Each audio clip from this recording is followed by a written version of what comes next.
Chers étudiants, bonjour.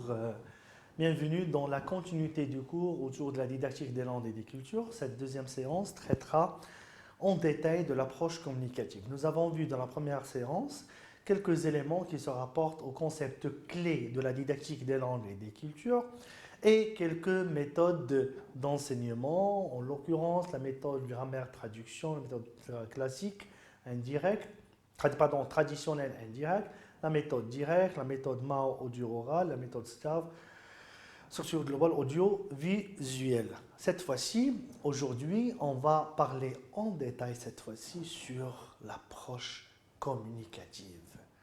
Pourquoi l'approche communicative? Parce que c'est l'approche qui a fait une rupture avec les méthodes et les approches précédentes. On a déjà expliqué la notion de l'approche. Donc, approche, parce qu'on l'appelle approche communicative, parce qu'elle est basée sur plusieurs théories, en l'occurrence la sociolinguistique, la pragmatique, la linguistique énonciative, et bien sûr sur plusieurs théories d'apprentissage. Dans ce cours-là, nous allons traiter 4 types de conceptions. D'abord, la conception de la langue dans l'approche communicative, la conception de l'apprentissage dans l'approche communicative, la conception de l'enseignement dans l'approche communicative et bien sûr de la conception de la relation pédagogique dans l'approche communicative.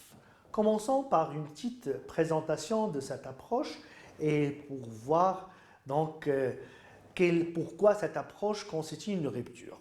D'abord, il faut dire que l'objet même de l'approche communicative a changé. Pourquoi? Parce qu'auparavant, l'objet, c'était la langue, c'était l'enseignement de la langue. Aujourd'hui, l'objet, c'est quoi?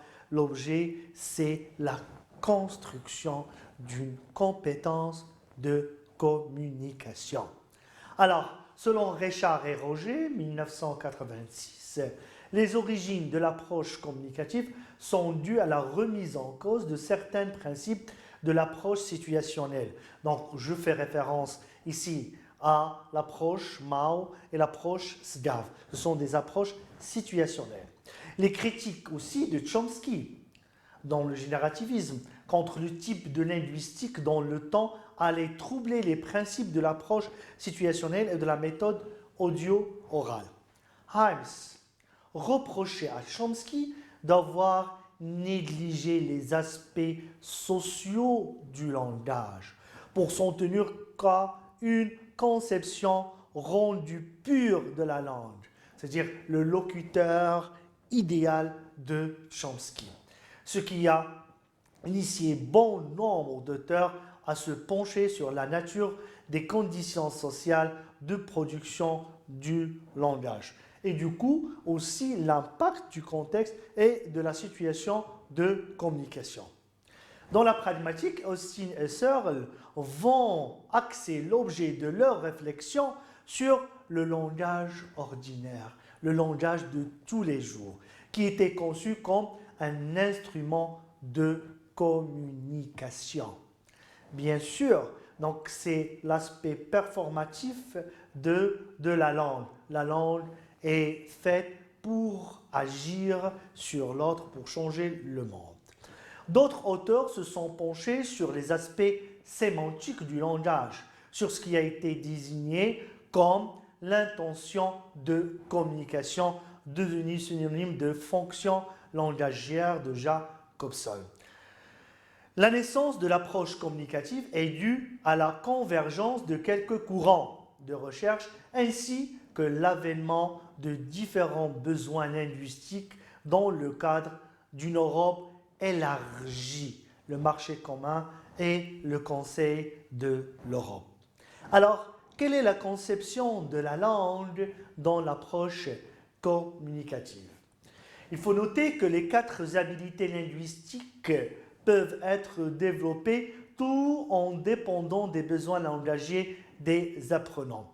Alors là, je vais m'arrêter pour revenir sur cette notion de compétence et sur cette notion de habilité linguistique. D'abord, la notion de compétence est une notion complexe. je fais référence ici à Edgar Morin, la complexité d'Edgar Morin, dans laquelle, donc une définition toute simple, la compétence, c'est la mobilisation de ressources internes et externes face à une situation problème.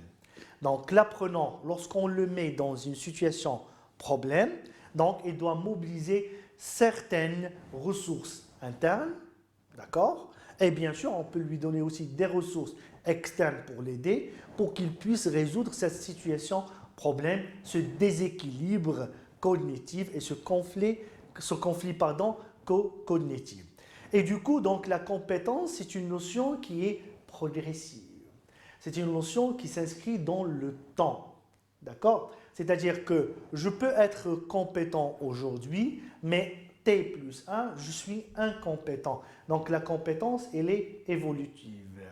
Et la compétence, c'est une notion qui est abstraite, qu'on ne peut pas la mesurer. Mais ce qu'on peut mesurer, c'est la performance, c'est la mise en œuvre de cette compétence. Du coup, on peut citer, on dit un médecin compétent. Qu'est-ce qu'un médecin compétent? Un médecin compétent, c'est un médecin qui a accumulé une certaine expérience dans son domaine et qui peut, et ça c'est le plus important, et qui peut faire face à toute autre situation nouvelle. Donc, devant lui, il y a un nouveau patient ou une nouvelle situation, il va mobiliser toutes ses ressources internes, internes, et bien sûr, il peut chercher d'autres ressources externes pour qu'il puisse résoudre cette situation nouvelle, et on va dire, ah voilà, ça c'est un médecin, il est compétent. La même chose pour un chirurgien.